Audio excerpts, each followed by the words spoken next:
Welcome to the Motoring Podcast, your weekly discussion of motoring news. This is episode 450, a Tokyo Auto Salon 2022 special edition. Hello, I'm Alan. Hello, I'm Andrew. What's this special edition from Tokyo Auto Salon? Explain, Alan. Well, it's a number of things. But firstly, and sort of slightly foremost, at 450 episodes in, we're testing a new format. So we don't like to rush into things. Yeah. Well, why get comfortable? So we're testing a new format. So this podcast will be available in both audio and video versions. And not just that, but rather than actually having to just look at our ugly pusses, this will be a full-on multimedia job. So we'll have... So as we go through here, if we're on the video, then you'll see us talk about the different cars and the different pictures. If you are on using a decent podcast player, you should be able to see pictures changing as we go along. I mean, you'll just be seeing the logo right at the minute. But as we go on, as we talk about different vehicles, then a picture of that vehicle should appear on the screen, so you have an idea what we're talking about. And it'll save us doing quite some of the sort of desperately trying to describe things in the way that we normally do when we're limited purely to an audio format. Did that make sense, Andrew? Yes, it Good. did. But I think once you've listened to this, if you could give us any feedback and see and let us know what you think of it, because it's something we hope to do more of and explore other topics in this sort of format. So Yeah. we would appreciate your words as kindly put as possible, even if you don't like it. Yeah. Well, yes. Nicely, though, not in an internet way. Don't say you don't like it in an internet way. Do it as a motoring Grown up. podcast listener way. Yes, lovely, in other words. Anyway, shall we get on with it? Yeah, so what's the Tokyo Auto Salon then? Well, it is a massive tuner show held every January at the Makahari Messe in Chiba City in Japan. It's been going for 37 years, but this is the first time since 2019, I believe. It's really a tuning show. But manufacturers use it to share concepts and vehicles that they think are ripe for tuning, and to share and occasionally launch and show off vehicles that they think will appeal to that Japanese performance marketplace. Mm-hmm. It's really quite a big show. There's about 1,400 booths. There's hundreds of exhibitors, etc., etc., etc. It covers 3 days, as I say, in January each year. Lots of the stuff we're going to talk about is Japan only. And lots of stuff that's launched there, obviously, is also Japan only or not for European consumption. But the reason we're talking about it is that it is a concentration of what generally filters its way through to Europe. Mm-hmm. Or even it's a concentration of European ideas which have made their way over to Japan as well. It's a both-way thing. But it's a really, because of the sort of extremeness of what goes on and what gets shown, it's an indication of future trends, and that's one of the reasons it's worth us talking about it and covering it on here. Okay. I think that's all the caveats now. Yes, I think we've covered those pretty well. So what I want to do is start off talking about some performance stuff, and I think some of the biggest announcements from the show came from Gazoo Racing and from Toyota. Obviously, biggest Japanese car manufacturer. So obviously, at a home show like this, they're going to have a significant presence. Mm-hmm. So first up from Gazoo is the Toyota GR GT3 concept. So what you need to imagine here, if you can't see the pictures, is a Toyota version of the Aston Martin Vulcan. In fact, it's an Aston Martin, if not an Aston Martin Vulcan, then very much a Toyota version of the Mercedes SLS-based GT3 cars. Mm-hmm. which do so well in endurance racing. And indeed, that's the aim of this. I mean, this is a concept, but the idea is to take this car, GT3 racing, around the world. This is one of those concepts that looks very close to real. I mean, despite the fact it looks like a Batmobile, It's got the huge bonnet. It's got the tiny cab nearly on the back wheels, and it's got a massive wing and a fabulous front splitter. So, yeah, I mean, it looks like a Batmobile. It really does. I mean, Yes. if this was announced as a Batmobile in the next Batman film, you wouldn't be hugely surprised. no. The aim is not just race cars, but also a few road-going cars as well. But that's it. That's really as much information as there is, but it just looks fantastic. Yeah, I mean, the Toyota or Gazoo Racing are in the British GT Championship with the Supra in GT4s. So I am not surprised that they are looking to go up into GT3s as well, because we know they obviously do the hypercar when it comes to the WEC stuff. So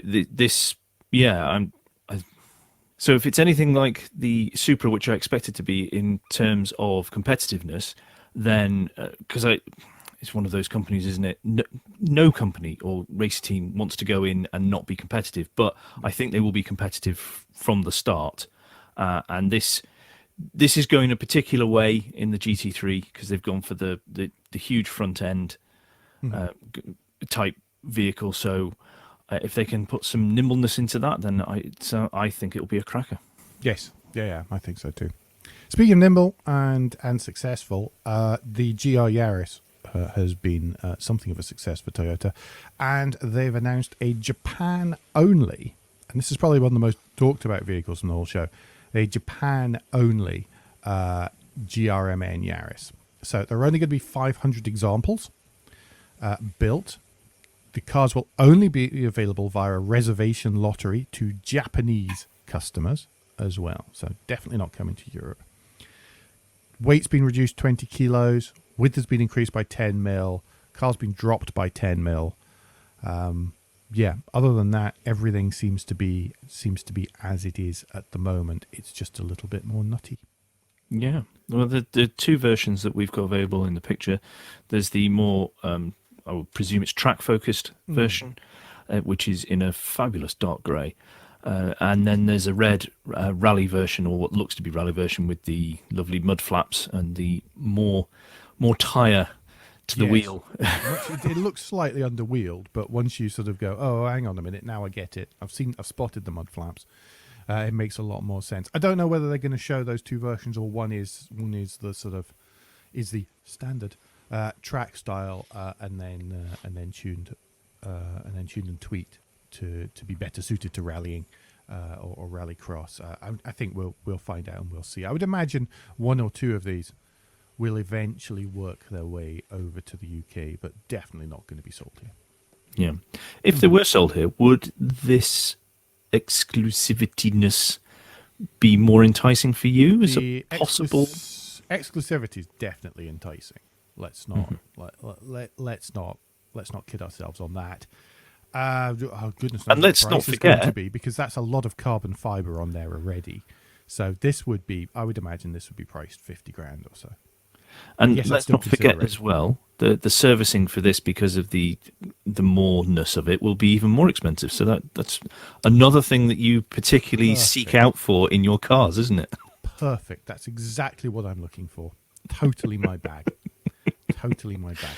Shall we move on, though? Yes. Before this descends into yet more abuse in my general direction, and talk about the BZ4X GR Sport. Now, this is interesting because it's the first Gazoo tuned EV. Obviously, it's Toyota's first globally available EV.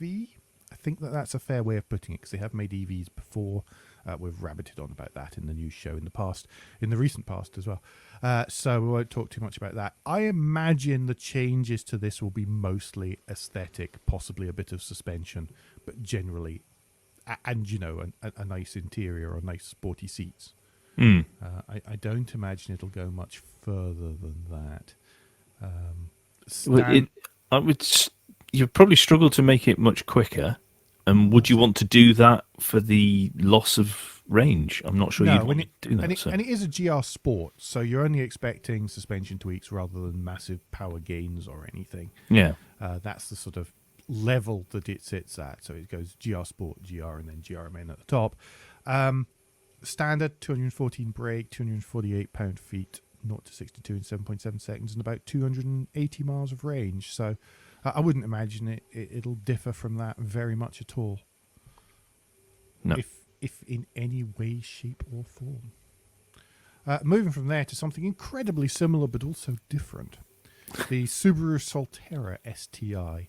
So this is obviously the BZ4X and the Solterra are very similar. They are essentially the same vehicle, a bit like the BRZ and the GT86 were. It's an equivalent synergy between the two companies to develop them. Mm-hmm. Be interesting to see if this, or even a sort of slightly watered down version of this, will come to the UK. I can't remember if a properly STI badged Subaru has actually ever made it to the UK officially. I mean, obviously there's thousands of the darn things around now, but I'm never sure if one has made it officially. I mean, wasn't the last not Impreza called the STI? I suppose it was. Yes, it was the WRX STI. Yes, you're right. Thank you. But we've not had, for a very long time, we've not had any sort of breathed upon tuned versions of the rest of their range. That's true. No, because it's hit quite hard. They've always been hit quite hard with CO2 and emissions, and that's really raised the tax. Also, it depends what mood the UK importer's in. Do they fancy importing vehicles for farmers this week, or are they doing performance cars this week? And they flip flop between the two of them on a sort of 2-year cycle, I'd say. Yeah. So yeah, let's cross our fingers and hope it shouldn't really. It shouldn't cost them as an importer to bring in these more powerful, these more tuned versions of EVs. I hope. Fingers crossed, and see what happens though. For the sake of completeness, we've talked about Toyota having a race car concept. Subaru also showed an STI Performance ERA, which was essentially for electric GT cars. In Japanese race series, and this was a concept to show what they might do there. So it's kind of cool as well. Yeah. I believe that they are going to try and thrash it round the Nürburgring. I think that's one of the parts of this project. The front end, around the lights and everything, that to me does shout of Subaru. I have to say. Yeah. But the model they've displayed, or that we've got a picture for, very much in Toyota colours. It is a bit, isn't it? Yes, black, red. I hadn't noticed that before. It might just be the balance on the thing. I bet that's actually more pink than it is red in real life, because of course STI colour is that sort of electric pink. So yeah, it doesn't always come across very well under motor show lights. Yep. Next up.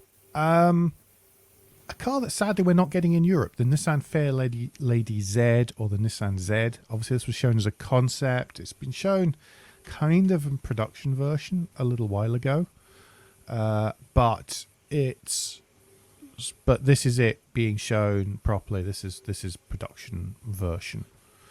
What do you reckon? Massive wing mirrors. It does have. It does actually have massive wing mirrors. Well, one of the ones that was on show was also incredibly yellow, and I would never have thought yellow and gold wheels went that well together, but actually I quite dig it. Okay, you're on your own there. It's kind of cool, but they were showing this not just as a static model, but also they were showing it off in the drift arena outside. I reckon so. Each year at Tokyo Auto Salon, there's like a tuner car of choice. Yeah. And it was the GR Yaris last time. This time it seems to be the GR86. So, Okay. all the tuners that you've heard of. And many you haven't will have a GR86 that has been tuned. So HKS, for example, has one which is body kitted and painted black with all the appropriate colors and has an amazing intake and exhaust system and all that kind of stuff. I'll betcha next year it'll be Fair Lady Zs that have all the tuner kit on them at Tokyo Auto Salon. Okay. It's a very low risk bet, to be perfectly honest, but it's one I'm prepared to make. So yes, so that's a big deal. So Z, USA and Japan and East Asia only, as far as I'm aware. Yeah, it's not coming to Europe, let alone Not the coming to UK. Europe. Yeah. Which is looks to be a bit of a shame, but we'll see just what happens there. One performance car that was, I would say it's a sneak peek. It's not really a sneak peek when you've got it up on a stage in front of many people at a motor show, is the Honda Civic Type R. So they showed off a Honda Civic Type R concept. It was covered in camo. The windows were all limo tint, so you couldn't see inside. Really, all you can make out are big brakes, 3 exhaust pipes at the back, and a body kit. Also, the Honda face now. Yes. The front end is very much the Honda look that they've gone for, apart from with the what's the little car they've got? The E is the little car. Sorry, not the not the Wally one. The Jazz has an overbite as well. Yeah, but the lights are very much. It seems a lot more toned down. Just looking at the general shape, a lot more toned down than the last model and the last version and the version before that, which was I won't say exactly polarizing. Generally, most people hated the look of it. Yeah. So, well, this one, I don't know. Let's just see whenever the camo comes off, because I think there's an awful lot being hidden under there. So we'll see. I mean, it's not going to win. It's not going to win beauty pageant awards. I'll tell you that. No. But it's a hyper hot hatch. That this thing is to just punch through the air as quickly as possible. Yes. So, as I say, though, any specs, everything like that, that you might see going around the place do seem to be conjecture and little more. They're just generally saying, well, it's unlikely to have less than the previous generation, which makes a lot of sense, really. Yeah. So that's kind of a roundup of the performance stuff. The next thing I really want to talk about are some of the Kai car concepts, because Kai cars major part of the show. Obviously, these, if you don't know what a Kai car is, then it's a small city car built to fit within a certain set of tax rules. The outcome of that in many cases is that they look as close to a toaster as a car could possibly look like a toaster. So yes, lots of little. What you're trying to say is very efficient space use. Yes, they are. I was about to say they're maximizing their use of space, but it does also mean that many of them look like toasters. So, starting off with vehicles that don't look like a toaster in the funky concept version that's being shown at the Auto Salon, Daihatsu have been celebrating the launch of the latest Atrai, which is a tiny van, almost but not quite forward control, and they were showing a camper concept based on a deck van. If you don't know what a deck van is, then I'm going to tell you. Then a deck van is where you've got a van essentially, but you sort of cut off the last bit. You know how a van, you've got like the sort of driver area, and then you've got the sort of middle door at the front of the luggage, and then the sort of cargo area, and then you've got the sort of rest of the cargo area above the back wheels. Well, really there it's turned into a pickup truck, so it's like half van, half pickup truck. It's something we don't really have here. I wish we did. For obvious reasons. No, it's awesome. Brilliant. But a waste, no usable space, really. Who cares? That's not important, Andrew.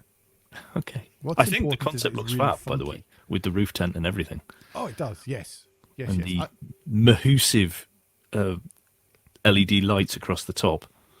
Yeah, I mean, you do wonder if you turned on all the lights on the front, the rest of it is so small and so light, it would probably be pushed backwards. Yes. Slightly weird description of this I found from the Auto Salon, website. And now Google Translate was involved, so my apologies, so this possibly isn't quite correct. But What, it your said- Japanese isn't up to scratch? No, Oh, not at how all. disappointing. So it says a bath is installed in the driver's seat. There's luggage room in the rear seat and a bedroom in the roof tent. And there's a loading space, which is also a feature of the basic vehicle. And the entire car is designed as a house. There you go. It's the bathroom in the driver's seat bit that really puzzles me there.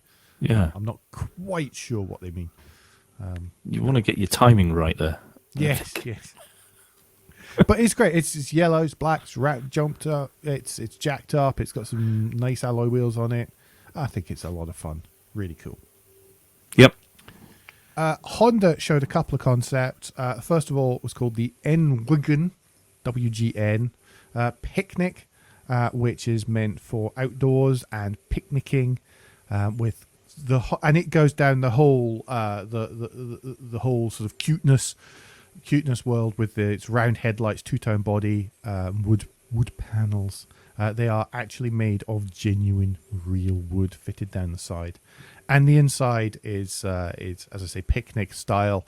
So it's all about it's all got arranged rugs and nice cushions and all these kind of things. Very much what you'd expect when you think of that sort of really I don't want to say cheesy, but over cute, Japanese kind of style there. So I think it looked fantastic. They also showed another K car concept at the other end of the spectrum called the K Climb. Which I think is, I think it's awesome. I mean, who doesn't want a K car based hill climb car? You know, what every K the hill is. Yeah, yes, it does. I suppose. What every K car needs are wide arches, carbon fiber panels, a full body kit. Full roll cage and 4-point harnesses and bucket seats in them. The epitome of all go, no go, isn't it? Yeah. It's all going to come down to the skill of the driver, really, and sort of yes, conservation of momentum. Brave enough to never brake. Yeah, that's essentially what it boils down to. But when you're that small, then the road is like twice as wide as it is for most normal cars. It does look fab, though. You are right. It does look great. It looks like an awful lot of fun. Mitsubishi showed a concept which I think is interesting, not necessarily for what it is, and of course, definitely no chance of Mitsubishi cars coming to Europe. They actually had a few concept cars. The one that I want to talk about is the KEV Concept X Style, and it's an electric K car. Now, it's an interesting idea, an interesting prospect, and part of it is just, is there going to be a market for something at the price point it needs to be? Or can they bring the price low enough that it remains competitive? Do we have any specs? We don't. No, I'm sorry. It'd be interesting to know how far that goes. Well, that's it. And it is very much a concept at the minute. Hopefully, we'll find more. I mean, the thing is, it might have a small battery, but it's also not going to be a heavy vehicle. But will they have to limit it similar to the capabilities of a 600cc engine? I would imagine so. So if that's the case, then you don't need a bigger battery. You will get the range, or more range. Yeah, and also they have the advantage that, unlike here in Europe, where we expect even the smallest of cars really to be able to cope with motorways and you know, going on a bit of a journey, distance-wise rather than time-wise, then That's not necessarily the case with K-cars in Japan. If you're doing longer journeys, you get the train. If you're dodging around and doing relatively local stuff, then you don't need that same range. Yeah. So I think that it's interesting from I wonder if this will catch on. I wonder if there'll be legislation for it to catch on, to help it catch on. And then I wonder what the implications will be outside of Japan generally, because there'll be lessons learned, and I think that you'll find that the other automakers from around the world will be keeping a close eye on that. Mm-hmm. Well, that's my thought anyway. I have no idea whether it has any basis in reality.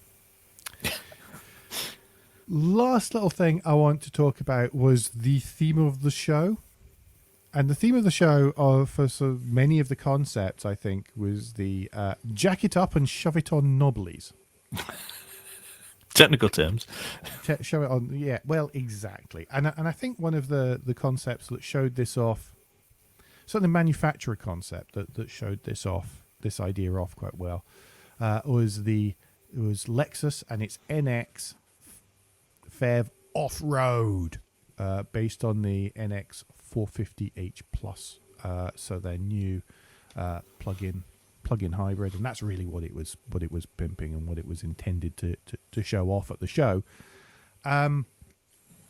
Yes, it's been lifted. It has BF Goodrich mud tires on it, which is always a good thing to have on any car. Yep. A little roof crate, and the cladding is cladding coloured.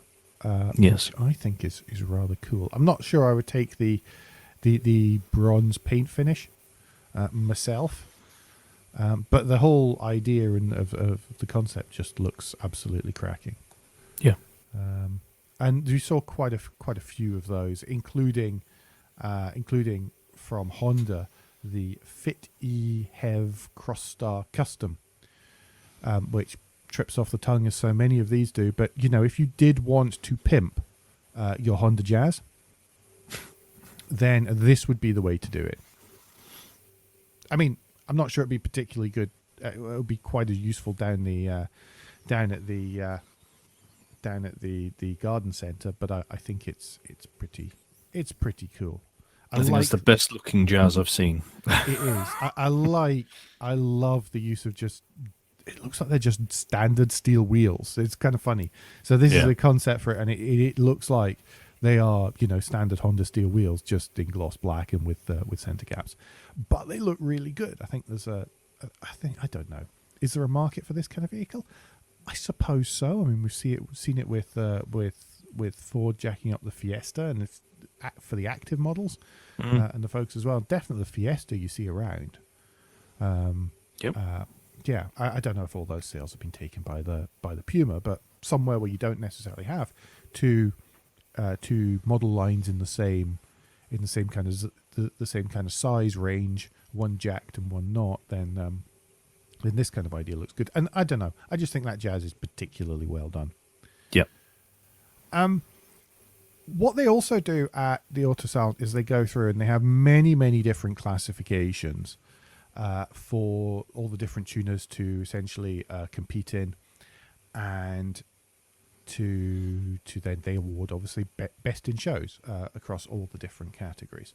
And I want to talk quickly about the best in show in the MPV category, and it was a Toyota Alphard MPV, and it was done by a company called Suzuki Complete. Now, Suzuki Complete, as you can tell by the name, normally work on smaller vehicles than this. So they specialize in lifts, in lifting up and customizing Jimneys and the like. And what they've done here is they've taken something which is the opposite end of the size range from a Jimny. Anything bigger would be a Land Cruiser, wouldn't it? Basically, I mean, you're definitely into sort of the smaller end of the Ford Transit ranges here, Transit Custom type size, but more luxurious. And what they did is they took an Alphard, they got the front from the Lexus LM model, which is essentially the same but sold outside of Japan. And they've added bonus cladding, a massive roof tent, many lights to it. Yellow. And I just think it looks fantastic. Lights. And they're yellow. They're not just lights, they're yellow lights. And they're not just a simple LED strip. They are multiple yellow LED lights. And I think it looks fantastic. It's got a 35mm lift. It is four-wheel drive, so it can go off-road because they're so used to stuff being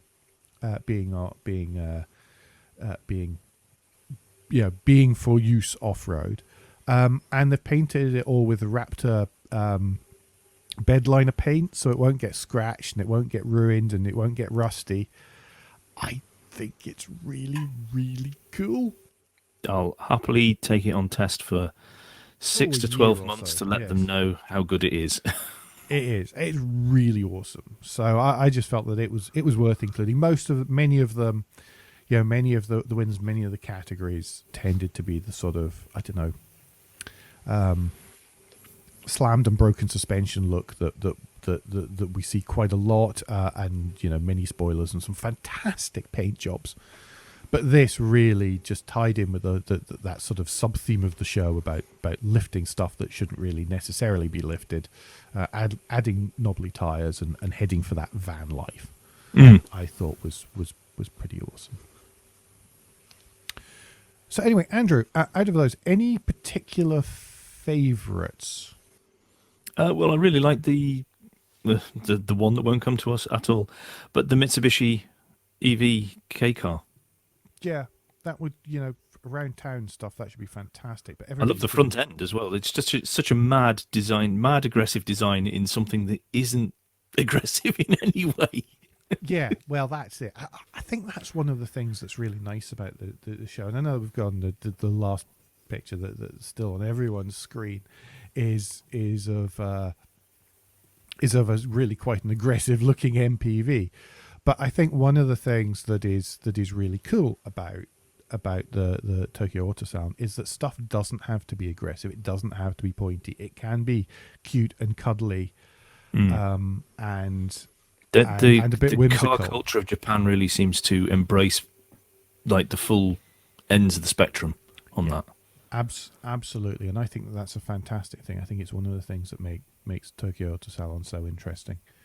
Is just the breadth of culture and everything that's on show there. And we've only talked about the tiniest little bit. I mean, we haven't even talked about the 5-door Jimny, but I think people kind of know that exists.